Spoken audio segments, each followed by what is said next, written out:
ఓం నమ శివాయ. నేను మీ శ్రీకృష్ణ చాముండేశ్వర మహర్షి ఛానల్కు స్వాగతం. శ్రీ క్రోధినామ సంవత్సరంలో సింహరాశి వారికి ఎలా ఉంది? క్రోధినామ సంవత్సరంలో మనం ఆల్రెడీ సింహరాశి గురించి తెలియజేయడం జరిగింది. కానీ ఈ ఎపిసోడ్లో చెప్పేది ఏంటంటే, ముఖ్యంగా అనారోగ్యానికి సంబంధించి ఇబ్బందులు పడుతున్నప్పుడు పరిష్కార మార్గాలు ఏమిటి? సింహరాశి అంటే మఖ 4 పాదాలు, పుబ్బ 4 పాదాలు, ఉత్తర 1వ పాదం. ఈ 9 పాదాల్లో జన్మించిన ఈ 3 నక్షత్ర జాతకులే మనకి సింహరాశి కిందకు వస్తారు. సింహరాశి అధిపతి రవి, సూర్యుడు. అయితే మరి ఈ యొక్క క్రోధినామ సంవత్సరంలో మనకి ముఖ్యంగా రాహు యొక్క ప్రభావం ఏమాత్రం బాగోలేదని చెప్పుకోవచ్చు. అలాగే వ్యక్తిగత జాతకంలో ఇంకా మిగతా గ్రహాలు కూడా రోగస్థానంలో ఉన్నట్లయితే, తృతీయంలో కానీ, షష్టమంలో కానీ, అష్టమంలో కానీ, వ్యయంలో కానీ ఉన్నట్లయితే, అలాగే మీ గోచార రీత్యా అవి తృతీయ భావంలో పడినప్పుడు, తృతీయంలో మీకున్న గ్రహాలు తృతీయంలో వచ్చినప్పుడు ఆయా ప్రభావాలు మీ మీ శరీరం మీద పనిచేస్తాయి అన్నమాట. కాబట్టి ఇక్కడ రోగస్థానంలో ఉన్నటువంటి ఇబ్బందులు ఏవైతే ఉన్నాయో అవి గమనించి కొన్ని పరిహారాలు ఇవ్వటం జరిగింది. అయితే ముఖ్యంగా తీవ్రమైనటువంటి అనారోగ్యాలు, హృదయ సంబంధమైన అనారోగ్యాలు, ప్రమాదాలు, కాలటాలు అంటే అగ్ని ప్రమాదాలు, కరెంట్ షాకు, జలగండాలు, అదేవిధంగా కురుపులు, గాయాలు, దద్దుర్లు, జ్వరం, తీవ్రం వడదెబ్బ ఇలాంటివన్నీ కూడా మీకు ఎక్కువ జరిగే అవకాశాలు ఉండొచ్చు అన్నమాట. అయితే ఇలాంటివి జరుగుతున్నప్పుడు, మనం దీర్ఘకాలిక వ్యాధులు కూడా ఉన్నప్పుడు, మనం తరచూ అనారోగ్యానికి గురవుతున్నట్లయితే సింహరాశి వారు కానీ ఈ పరిహారాలు చేసి చూడండి, చాలా వరకు ఉపశమనం పొందుతారు.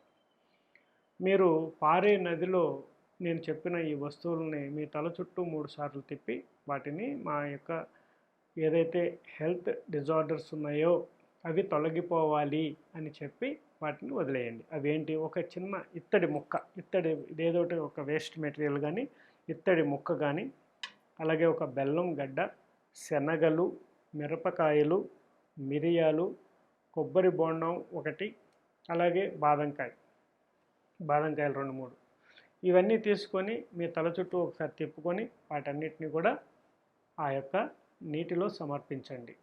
ఇది చేయటం వల్ల అది పారే నది అయి ఉండాలి, లేకపోతే కాలువ, మంచినీటి కాలువ అయి ఉండాలి, మురుగు నీళ్ళల్లో కాదు. కాబట్టి ఇది చేయడానికి ప్రయత్నం చేయండి. అది ఏ కాలువ అయినా సరే, మంచినీళ్ళ కాలువ కానీ నది కానీ అయి ఉండాలి. అలాగే మీరు ఇంకొక రెమెడీ చెప్పినట్లయితే గోగ్రాసం అంటే గోవులకి గడ్డి కానీ సమర్పించటం, వాటిని ఫీడింగ్ చేయటం, వాటికి సంబంధించిన ఏదైనా కూడా వాటికి ఏది కావాలో అది రాయి వేయించటం, గరుకు రాయి వేయించటం, అలాగే వాటికి కళ్యాలకు సంబంధించి కానీ ఏదైనా మెటీరియల్స్ అందజేయటం, నీడ్స్ ఏవి ఉన్నాయో అవి ఇవ్వటానికి ప్రయత్నం చేయండి, మంచి ఫలితాలు వస్తాయి.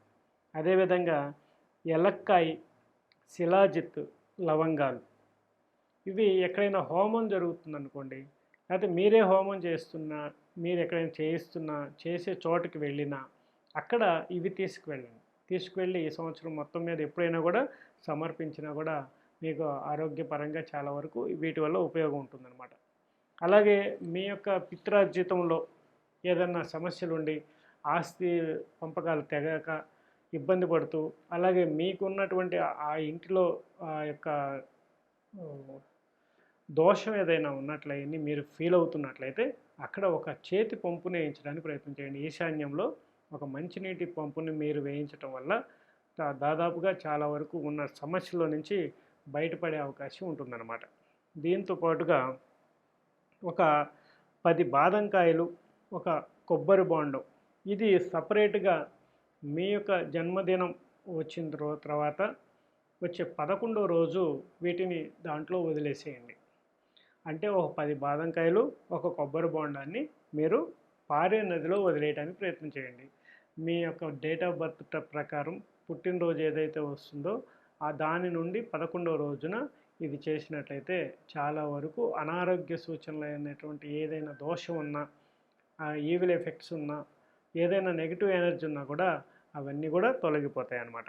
అలాగే పాలు, అటుకులు, బియ్యం, వెండి ఇవి ఎప్పుడు కూడా మీరు దానం చేయడానికి ప్రయత్నం చేయకండి. పాలు, అటుకులు, బియ్యం, వెండి, ఇవి వెండి వస్తువుల బదులు వేరే ఆల్టర్నేట్ గోల్డ్ ఇవ్వండి. పాలు బదులు పెరుగు ఇవ్వండి. అలాగే అటుకులు బదులు ఇంకొక ఐటమ్స్ ఏదైనా కూరగాయలు ఇవ్వండి. అంతేగాని ఈ వస్తువులు మటుకు నోట్ చేసుకొని ఎప్పుడైనా అందరికీ అలవాటు ఉంటుంది. ఏదైనా దానం, ఏదైనా ప్రోగ్రాం ఉంటే బియ్యం బస్తా రాసుకో అంటారు సహజంగా. సో అక్కడ బియ్యం వెళ్ళిపోతుంది. అలాగే లేకపోతే ఒక పాలు ఒక 10 లీటర్ల పాలు ఇవ్వండి అంటారు. అట్లా ఇలాంటి ఆపి వేరే ఐటమ్స్ని మీరు దానంలో ఇవ్వటానికి ప్రయత్నం చేయండి. అలాగే మీరు ఏదన్నా కోతికి మీరు ఒక బెల్లం కానీ, బెల్లపు గడ్డ కానీ, బెల్లం వస్తువులతో తయారు చేసిన జిలేబీ ఇలాంటివి కూడా దానికి పెట్టడానికి ప్రయత్నం చేయండి. అది చక్కగా తినేటప్పుడు మీరు దాన్ని చూస్తూ ఉండండి. అది తింటున్నంతసేపు దాని దగ్గరే ఉండి, అది తిన్న తర్వాత మీరు రండి. అది మీకు ఎంత హెల్ప్ అవుతుందో మీకే అర్థమవుతుంది. అలాగే మీ ఇంటి దగ్గర కానీ ఎక్కడైనా కూడా పొలంలో కానీ ఎక్కడైనా ఎలుకలు ఉంటే వాటిని ప్యాట్స్ పెట్టి లేకపోతే ఎలుక మందులు పెట్టి చంపటం అనేది చేయొద్దు. కాబట్టి బోన్ పెట్టి దాన్ని పడిన తర్వాత దాన్ని ఎక్కడ దూరంగా వదిలిచ్చేయండి. అంటే ఎలుకల వల్ల మనకు ప్రమాదం అనుకున్నప్పుడు. కాబట్టి ఎలుకల్ని ఉద్దేశపూర్వకంగా అయితే చంపటం, హింసించటం, కాల్చటం వాటిని చేయకుండా ఉండటానికి ప్రయత్నం చేయండి సింహరాశి వారు. అదేవిధంగా తెల్లని ఆవుకి గోధుమ పిండి కానీ వాటితో చేసిన రొట్టెలు, వాటిలో పచ్చి కూరగాయలను కూడా పెట్టి వాటిని ఆవుకు మీరు తినిపించటం వల్ల కూడా చాలా చాలా సమస్యలోంచి బయటకు వస్తారు. అనారోగ్య సూచనలన్నిటికీ చేయటానికి ఏ అయితే అనారోగ్య సూచనలు మీకు ఉన్నాయో మీరు ప్రతిసారి రెమెడీ చేసేటప్పుడు ఆ యొక్క అనారోగ్యం ఏదైతే ఉందో, మీకు ఆ జబ్బు ఏదైతే ఉందో అది తొలగిపోవాలి అని చెబుతూ నేను ఇప్పుడు చెప్పిన రెమెడీస్ అన్ని చేయాలన్నమాట. కాబట్టి ఇలా చేయడానికి ప్రయత్నం చేయండి. మంచి ఫలితాలు వస్తాయి. శుభం భవతు మే సదాశివం.